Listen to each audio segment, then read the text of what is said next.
Defesa do Consumidor comemora 30 anos, é claro que esse assunto também vem parar aqui no nosso quadro Eu Tenho Direito, roda a vinheta.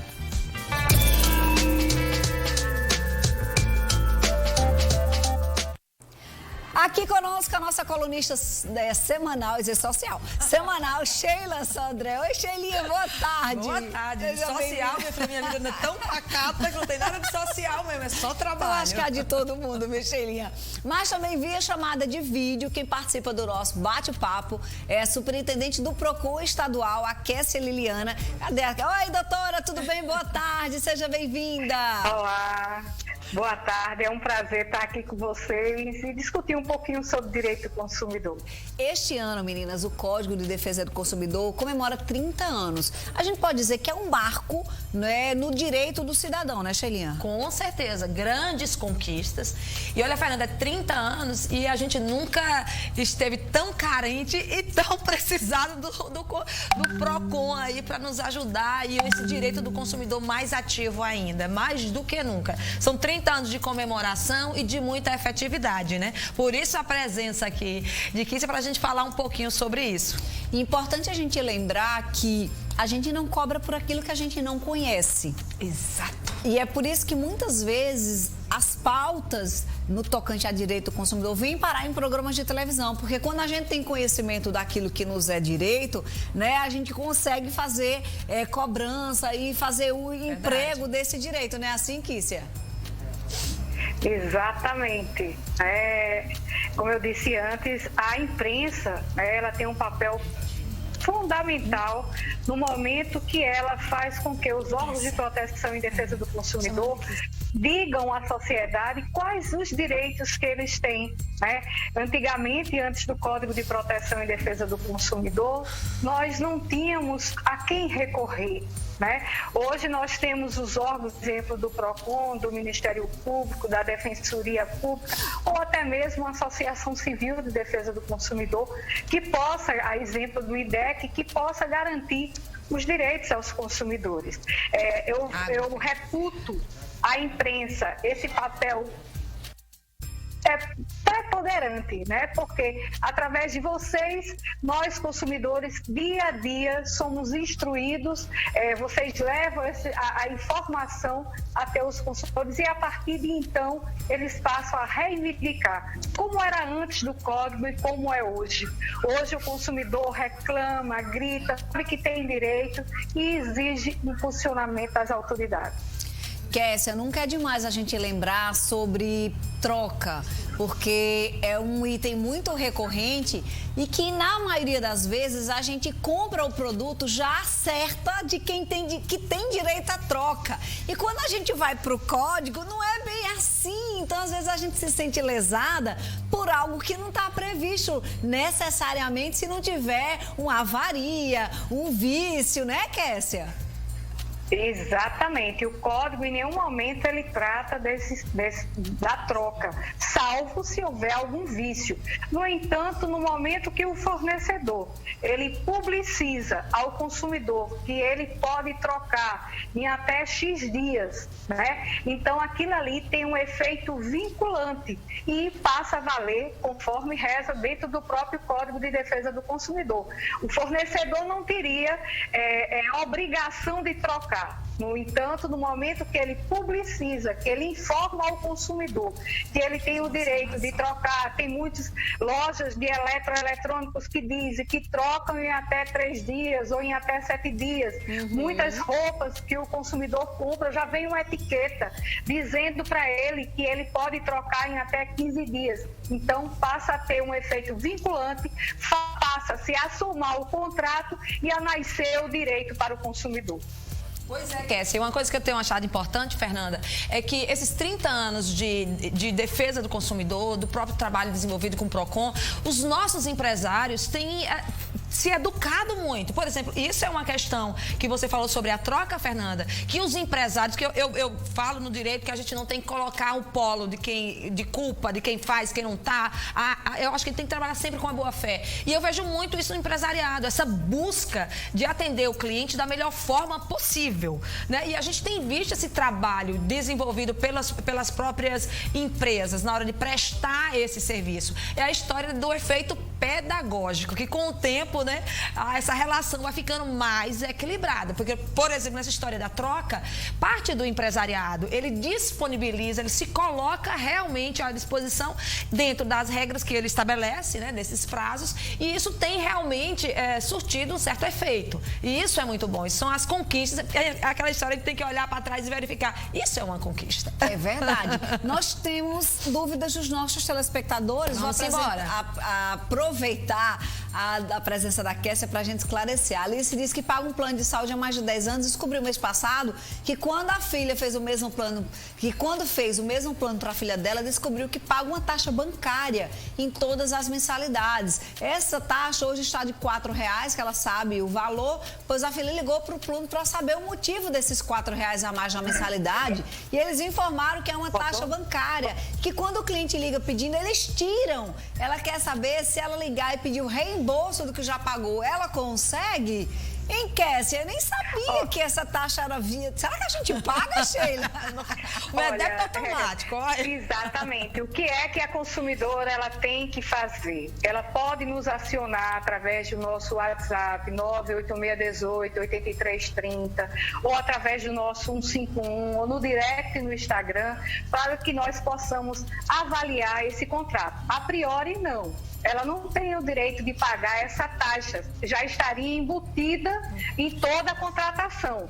Mas cada caso é um caso que a gente tem que avaliar, né? Para que a gente possa dar uma resposta efetiva para essa consumidora. Ela contratou um serviço do plano de saúde, não essa taxa bancária inclusa para ela pagar. A grosso modo, verificando o que você está colocando aí, né, necessitaria analisar o caso, mas isso aí ficaria ao cargo da própria empresa, agora, do próprio plano de saúde. No caso dela comprovar que houve o pagamento indevido, lhe deve ser restituído em dobro e corrigido conforme está previsto no Código de Proteção e Defesa do Consumidor. Você falou aí... E aí, eu só fazendo um adendo aí Sim. também, no assunto anterior, a gente tem as compras pela internet que trazem também uma modificação agora neste período de pandemia.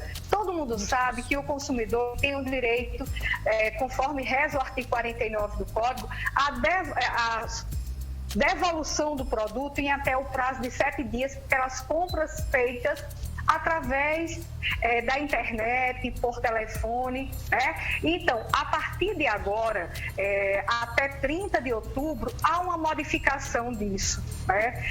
Ou seja, aqueles produtos que são alimentos ou medicamentos, eles estão suspensos, essa parte do artigo 49 do Código de Defesa do Consumidor. Por quê? Então, é lei, é uma emenda ao próprio Código, a emenda constitucional, e ele diz que até 30 de outubro, podendo ser prorrogado, isso aí está suspenso. Por quê? O consumidor que faz esse tipo de compra e que é muito comum e subiu significativamente durante a pandemia, né, ele não precisaria nem justificar o motivo da devolução.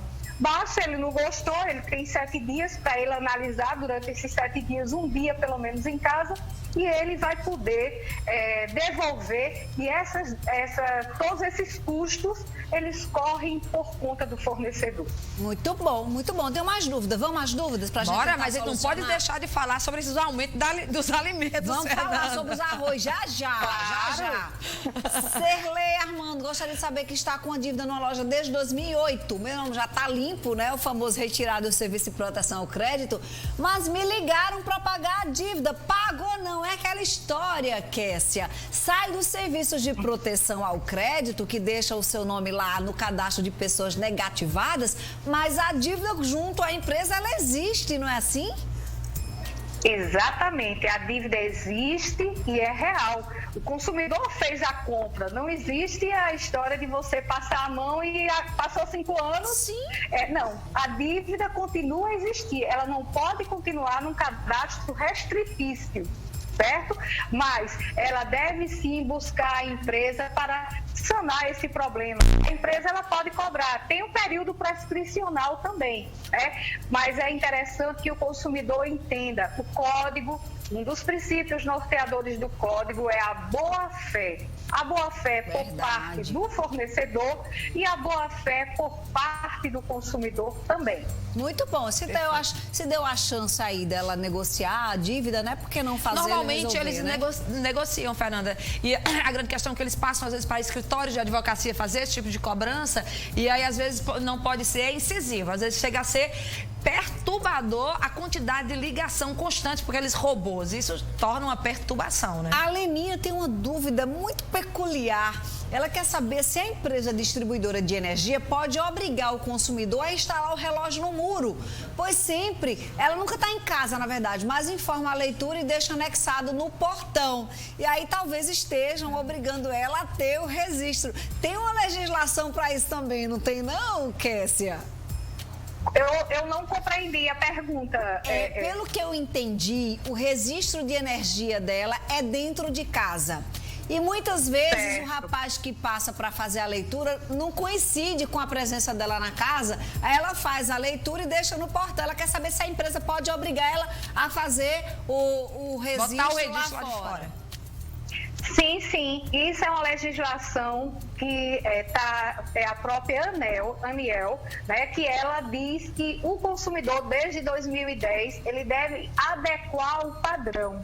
Teve uma época que a Energisa, antiga, na época, eu acho que ainda era Saelpa, não me recordo bem, mas eu acho que era Energisa, ela fazia isso gratuitamente para o consumidor. Né? Então, não pode, tem que ser dentro daqueles padrões para que não exista nenhuma possibilidade do fornecedor não fazer essa leitura. E quando isso não faz, o consumidor deve sim fazer a leitura, ligar para o número da empresa informando. Até porque, caso de o consumo exagerado, muitas vezes, ou aquela feita pela média, depois vai fazer com que o consumidor tenha um valor bastante significativo que vai prejudicá-lo em termos financeiros, porque ele estava acostumado a um valor. Então, os dois lados, eles têm obrigações, tanto a empresa como o consumidor. A empresa, ela não tem que fazer pela média, ela tem que fazer a leitura real. Mas para que ela possa fazer a leitura real, tem que estar dentro dos parâmetros que a Aniel, ela determina. Muito bom. Para encerrar o nosso papo, que eu não posso deixar de falar do aumento do preço dos alimentos. Todo mundo reclamando, e em especial o preço do arroz. Segundo, né, inclusive é o próximo tema aqui do programa, tem a associação que diz que em um ano, em 12 meses, foi aumento de 100%, ainda tem aumento previsto para breve. Como é que o PROCON acompanha, né, essa questão do preço dos alimentos? Olha, é uma coisa, agradeço demais a oportunidade de poder, inclusive, esclarecer aos consumidores de uma forma geral. Primeira coisa, não existe tabelamentos de preços. O preço é livre. Os órgãos de proteção e defesa do consumidor, a exemplo do PROCON estadual da Paraíba, nós monitoramos esses preços. Como? Através das pesquisas, mostrando aos consumidores os preços médios praticados no mercado. No entanto, segundo estudos, até porque neste exato momento, quando eu desligar, eu vou entrar numa reunião que é sobre esse ponto. Especificamente porque está uma briga entre o Ministério da Justiça e a Secretaria Econômica, né? Eles estão querendo, cada um tem que puxar pelo consumidor e outro pelo mercado. Então, nós acionamos todos os órgãos de defesa do consumidor, junto com o Ministério Público, junto com a Ordem dos Advogados do Brasil, através da Comissão Nacional de Defesa do Consumidor. Nós oficiamos ao Ministério da Justiça que numa reunião interministerial, o Ministério da Economia, o Ministério da Agricultura, o Ministério da Justiça, Defesa do Consumidor, a Senacom, nós pudéssemos entender o que é que estava acontecendo. Até porque, segundo relatos de especialistas, devido à lei da oferta e da procura, ela continua valendo. Quando um preço sobe, quando existe todo mundo compra aquele item, ele passa a ficar escasso no mercado. E o que ocorreu? Aumento do dólar. Então, os fabricantes, os produtores, eles preferiram exportar os seus grãos no lugar de utilizá-lo aqui no mercado brasileiro. Então, esse foi um motivo de elevação. Outro motivo, o poder de compra do consumidor. Com o auxílio emergencial, muitos consumidores passaram também a ter o poder de comprar maior.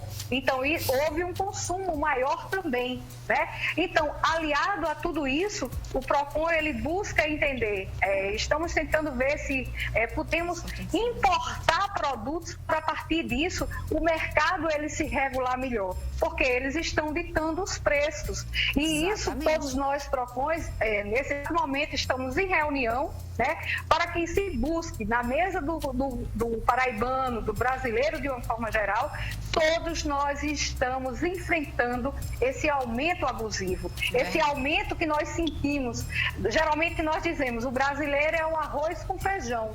Você vai trocar o arroz por quê? Por qual item? Geralmente, quando é a proteína, a carne, a gente troca pelo ovo, pelo peixe, pelo frango. E o arroz. Vai aprender daqui a pouquinho, viu? E já fala na reunião. Vai aprender daqui a pouquinho que nós convidamos a nutricionista aqui para o estúdio para nos ensinar a substituir o arroz, porque tá pela hora da morte. E é isso mesmo, a questão da oferta e da procura. Então, se a gente para de procurar tanto arroz e ir atrás desses outros itens, vamos ajudar. Aconteceu com o tomate, a gente aprendeu a usar extrato de tomate, polpa de tomate, vamos fazer isso com arroz também. Meu amor, Kessia, eu vou lhe liberar para a sua reunião. Muito obrigada pela sua contribuição aqui no Com Você. Nos tem à disposição. Desirê, vamos colocar na tela mais uma vez o WhatsApp do PROCON. Adorei essa novidade, a gente ter o número para interagir, para tirar nossas dúvidas. Está aí na tela, 99818... 98618-8330. Isso. E só dizer mais uma informação. O PROCON, ele vai ter uma nova sede até o final do mês, na Almirante Barroso 693. Né? Todo adaptado para que os consumidores eles tenham segurança no momento do atendimento, que ela vai ter, a nossa sede atual, ela não tem muitas janelas.